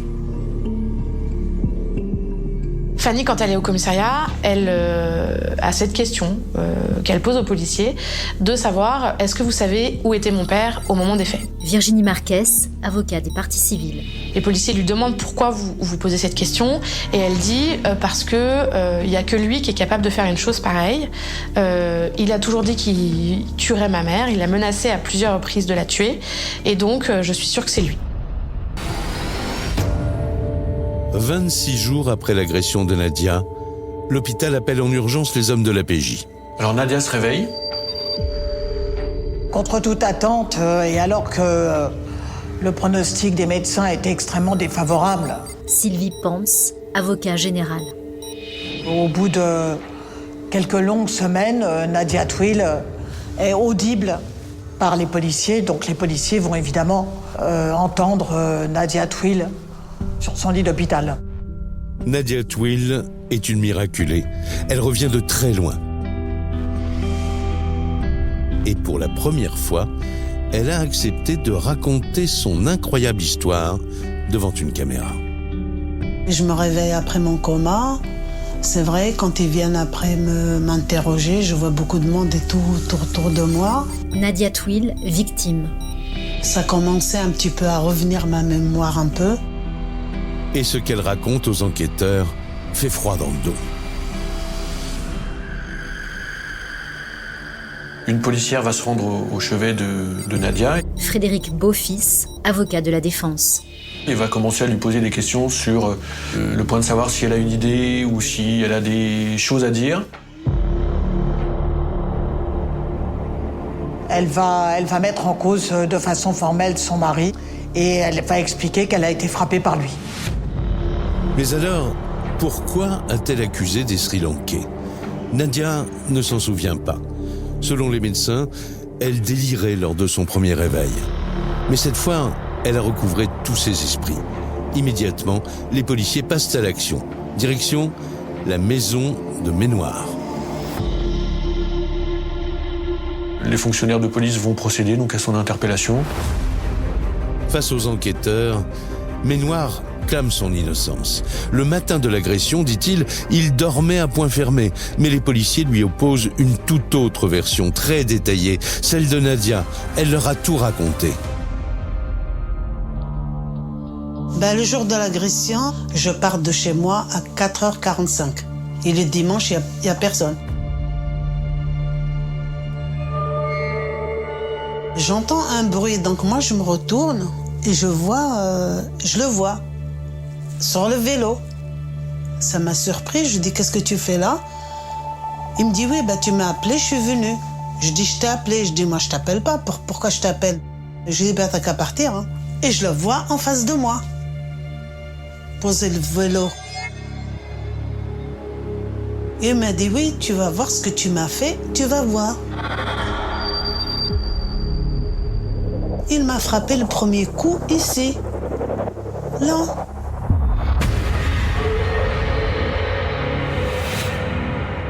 Je fais comme ça avec ma main, je vois le sang. Déjà, ça m'a fait mal. Et en plus, je vois le sang. J'ai eu très peur. J'ai commencé, moi, à courir. Essayer d'aller à la première maison qu'elle était devant moi pour sonner. Pour sonner, c'est quelqu'un, il va sortir. Et finalement, je pense que... Parce qu'après, j'ai eu certainement un deuxième coup, parce que j'ai perdu connaissance. Donc après, j'ai pas vu ce qu'il m'a fait après. Voilà, ça s'est passé comme ça. Ce que Nadia ne peut pas raconter, ce sont les examens médicaux et les photos de la scène de crime qui le révèlent. Évidemment qu'il y a une volonté de tuer à partir du moment où on tente de fracasser la tête de quelqu'un avec un objet contondant. Frédéric Guimelchin, avocat des parties civiles. On a supposé dans le dossier qu'il s'agissait d'une hache, d'une hachette. C'est parce qu'on veut s'en débarrasser. Pour les policiers, loin d'être l'acte d'un homme fou de colère, cette agression est celle d'un assassin bien organisé. L'hypothèse qui en ressort, c'est que Mainoir Twill, après l'avoir agressé, aurait foncé sur son vélo à la maison pour éventuellement se forger un alibi, c'est-à-dire dire « j'ai rien à voir dans cette histoire, j'étais au fond de mon lit ». La preuve en est, c'est que les fonctionnaires de police, lorsqu'ils sonneront, le retrouveront effectivement endormi ou à moitié endormi. Les policiers en sont convaincus, ils tiennent leur agresseur. Ils ont des indices et des témoignages. Mais sans preuve matérielle formelle, ils espèrent que Mainoir Twill passera vite aux aveux. Il va être placé en cellule, en prison, et mis en examen pour la tentative d'assassinat de Nadia. Mainoir Twill va être entendu à plusieurs reprises et il va systématiquement réfuter toute responsabilité dans le cadre de cette procédure. Il va nier du début à la fin avoir quelque chose à faire avec cette affaire. Les enquêteurs ont déjà l'expérience du premier meurtre. Stéphane Manka, journaliste spécialiste des faits divers. Ils savent qu'il n'avoue pas. Ils savent qu'il n'a jamais avoué. Donc, il faut absolument trouver un moyen de le coincer. Mais on n'a aucun élément matériel, ce qui est assez rare. C'est-à-dire qu'on n'a pas retrouvé les armes, on n'a pas retrouvé de sang, on n'a pas retrouvé cette fameuse veste kaki qu'on a cherchée partout et qui aurait été supposée contenir du sang. Il n'y avait pas de preuve matérielle de culpabilité. Pourtant, les policiers en sont sûrs, Mainoir Twill aurait bien un mobile. Une des clés de cette affaire, c'est le fait que sa femme, Nadia, ça faisait quelque temps maintenant qu'elle essayait de se libérée de l'emprise du mari, qu'elle avait même commencé une procédure de divorce. On va retrouver des papiers qu'elle avait cachés dans leur chambre commune, justifiant de cette démarche de divorce. Mais pour Mainoir, le divorce n'est pas une option envisageable. Je dis écoute, à partir de maintenant, le divorce, moi je ne veux plus rester avec toi. Nadia Twill, victime. Il me dit, je suis chez moi, je reste. Hein. Jusqu'à qu'elle a reçu la lettre de l'avocate. Et la seule raison pour laquelle il veut se débarrasser de son épouse, c'est qu'il doit quitter le domicile conjugal et qu'il ne veut pas partir. Pour les enquêteurs, un élément a joué un rôle essentiel dans ce drame. En plus de la menace de divorce, il y avait la perte financière pour Mainoir. Il était absolument certain à ce moment-là que le couple devait se quitter. Mais il restait une chose, les gains au loto. Ah ben Mainoir, l'argent c'est fondamental pour lui. C'est donc l'idée de devoir partager l'argent avec Nadia qui aurait fait de Mainoir un tueur pour la deuxième fois de sa vie. Quand je lui remets cette ordonnance de non-conciliation... Salim El Eitaremi, avocat de la défense. A fait réflexion un peu inquiétante. Il m'explique que fait son jogging le long du canal de l'Ourcq, et que tous les matins, quand il voit cette eau, il a les idées noires. Il me dit, vous savez, de toute façon, moi, la prison, j'ai pas peur, j'ai déjà connu. Voilà. Je ne décèle pas en lui un potentiel criminel, mais je me dis simplement que c'est un homme qui est déprimé et que le temps fera son œuvre et qu'il va accepter, il va finir par accepter les choses. Et malheureusement, je me suis trompé. Durant ces 3 années de détention provisoire, le suspect ne change pas de version. Il n'est pour rien, dit-il, dans l'agression de son épouse. Reste à en convaincre les jurés. Car Mainoir Twill est renvoyé aux assises pour tentative d'assassinat. Tout va se jouer sur la confrontation entre lui et Nadia. Car l'un des deux ment.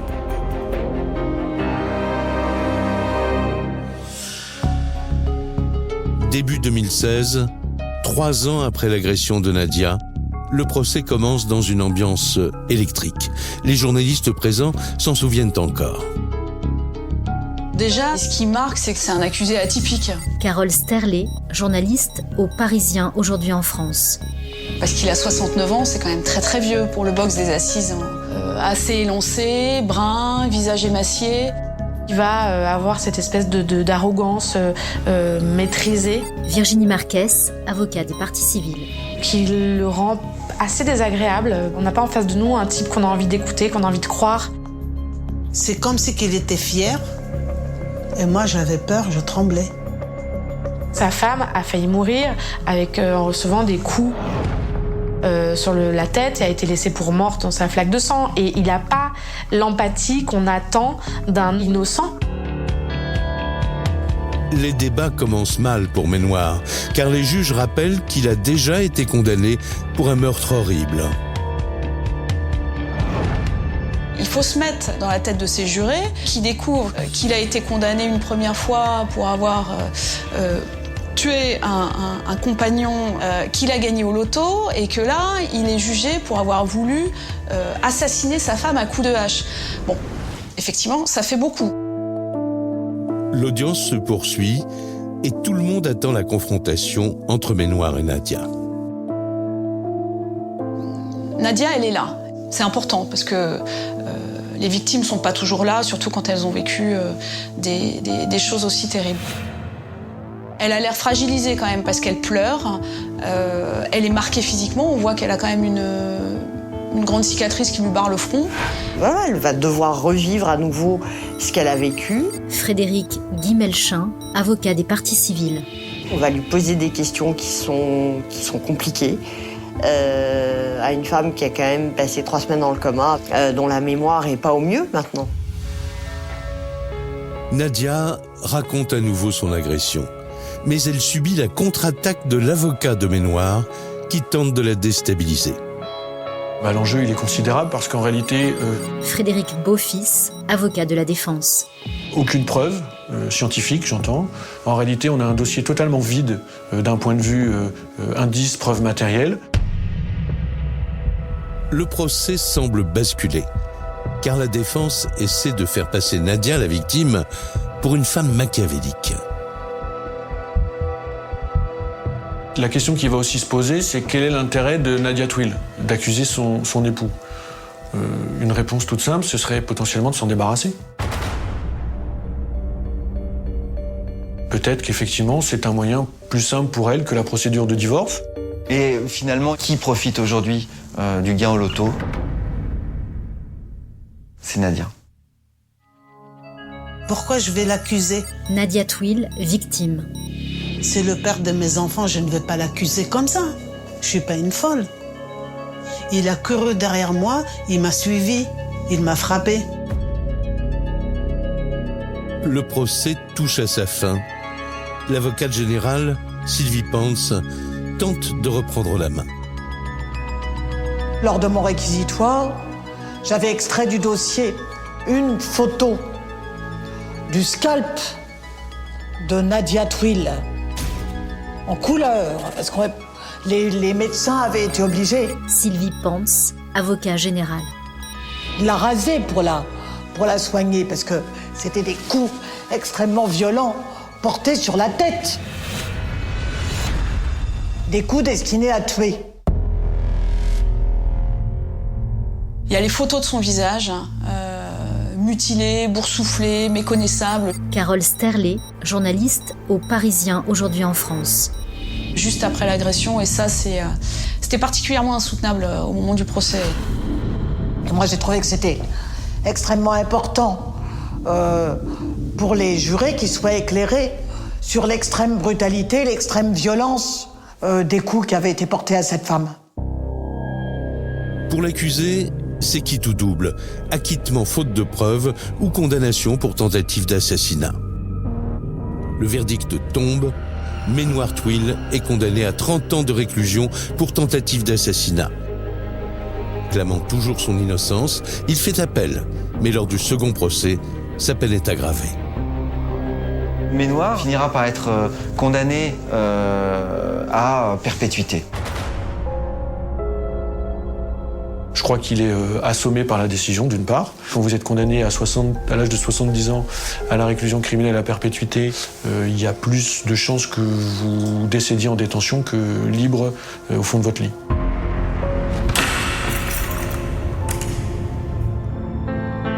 Et c'est à Nadia, miraculée du crime, que revient le mot de la fin de cette incroyable affaire. Il m'a détruit ma vie, il a détruit les enfants, il a tout détruit.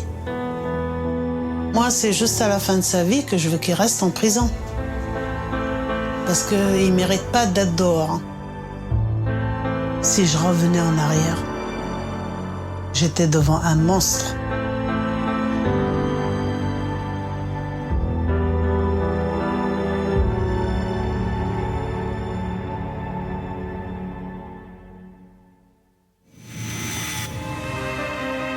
Vous venez d'écouter Chronique criminelle. Si l'épisode vous a plu, n'hésitez pas à mettre des étoiles, à commenter ou à vous abonner sur votre plateforme d'écoute préférée. Et retrouvez dès la semaine prochaine un nouvel épisode de Chronique criminelle.